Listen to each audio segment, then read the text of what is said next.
G'day guys, and welcome to the show where I report on the latest in gaming news. And if you do end up enjoying this video, please remember to smack that like button real good. And now, let's jump into the first news report on today's show. And it's that Sony has confirmed that the PS4 Neo does indeed exist. However, there is some sad news. It will not be announced at E3 this upcoming week. The new high-end PlayStation will be sold alongside the current PS4 that is out already, and games will be able to be played on both. Andrew House, who is the Sony Interactive Entertainment president, did reveal this all through an interview with the Financial Times, and here's what he had to say. It is intended to sit alongside and complement the current PS4. We will be selling both versions through the entire life cycle. He also stated that this new console will be a high-end PS4 and it will support 4K resolution and enhanced graphics. It'll also be more powerful than the current PS4 model that sells at $350 US. However, Sony do not want to reveal it at E3 this upcoming week because they want to ensure that they have a full range of the best experiences for the new system that they can showcase. At this very time, all we do know is that it does exist, it will be coming out, but what we don't know is the price,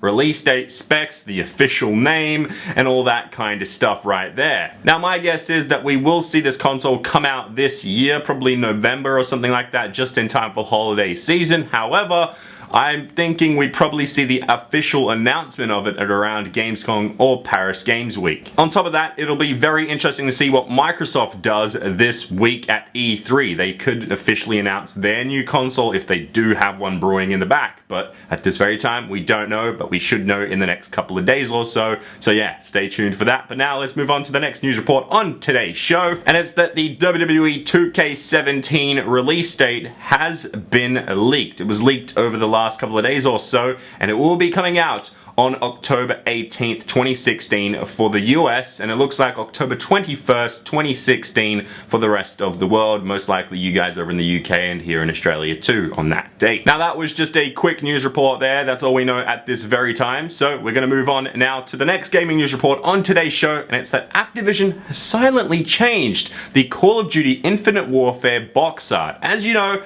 this is the box art that we are all familiar with. However, it has now changed to this, which you see on screen right here.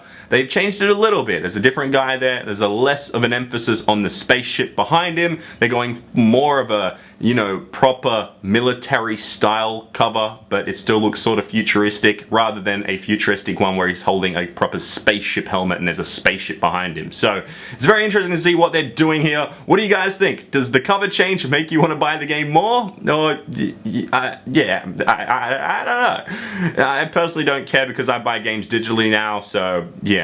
Anyway, yeah, that's what they've done.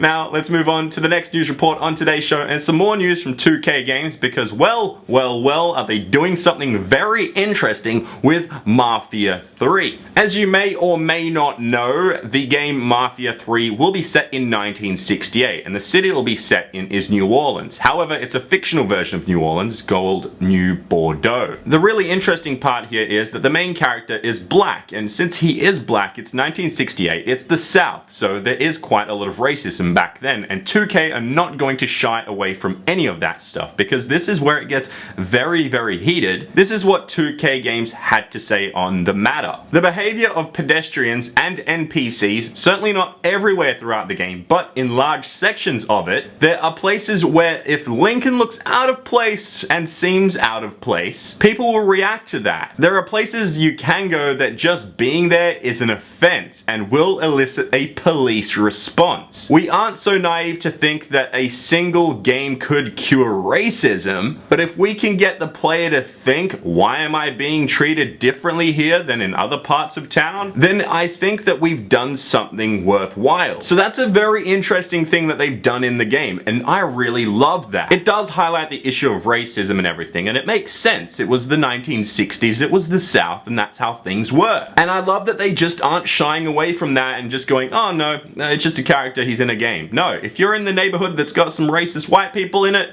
you're gonna get in trouble possibly by the cops because you're a black character. And it's a very interesting thing that they're going for. So let me know what you guys think about that. I love the realism in that, even though it's a very touchy subject. And I think more games should do things like this, especially if they're set in a certain time and certain area, and if you're a certain type of character. And there we have it. That is the gaming news for today. Hopefully you guys did enjoy it. And now, Gorilla Man, please hand me that question. Thanks, Gorilla Man. Okay, guys, the question is, who is your favorite video game character of all time and why? So get creative with the answer and put it down below in the comment section and you can end up on the next show. But if you enjoyed today's video, please remember to smack that like button because I'm ChampChong. My accent is Shirley here. Let's go.